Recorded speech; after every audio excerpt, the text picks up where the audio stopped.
I would like all of you to finish this famous phrase for me.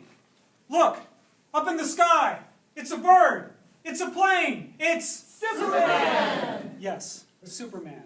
And even if you don't like Superman and you don't like superheroes and you don't like comic books, we can all appreciate what Superman actually stands for. He's a symbol of hope and inspiration. He is the protector of all that is good and true in the universe. And he is the guardian of peace and justice. And we could all use a little more Superman in our lives. Now me, I'm a big fan of superheroes, comic books, and science fiction. But more importantly, I'm a deep fan of what they actually stand for. That anything is possible. That being good is cool. That doing the right thing does make a difference in the world. And that who we are, just the way that we are, is perfect. We can learn a lot from superheroes. Now, as I mentioned, I'm a big fan of comic books, superheroes, and science fiction. And there are many, many reasons for this. Yes, my father did raise us on science fiction movies, science fiction literature, and sci-fi television. Yes, my brother did collect comic books when we were children. Comic books that I would sneak from him, get under the covers, put a flashlight in my mouth, and spend all night reading. Yes, I was conditioned and surrounded by comic books to move in the direction of being a sci-fi junkie, geeky comic book nerd. However, that's not the main reasons. I've spent my entire life without two hands. And regardless of what you see right now, and regardless of what you may think, growing up like this was not easy. I didn't get a lot of support when I was a kid. There wasn't all kinds of hope and inspiration coming my way.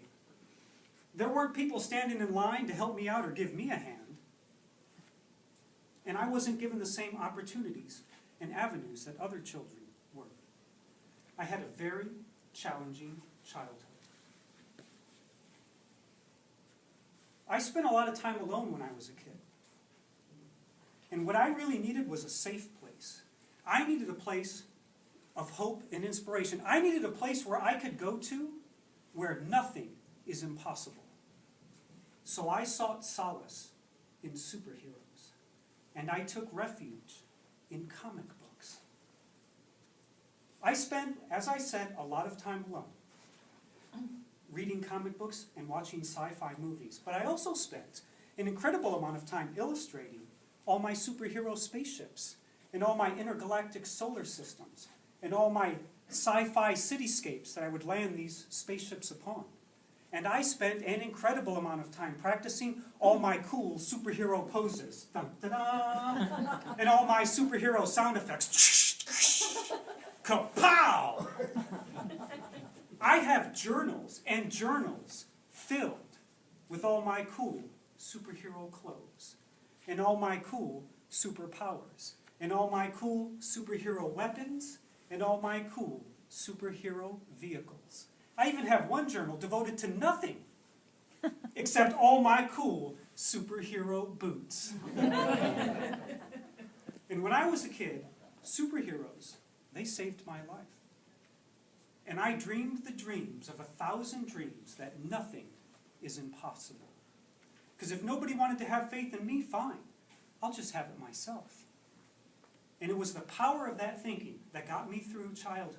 And in my late teens and early 20s, I actually started to realize that having one hand is a blessing.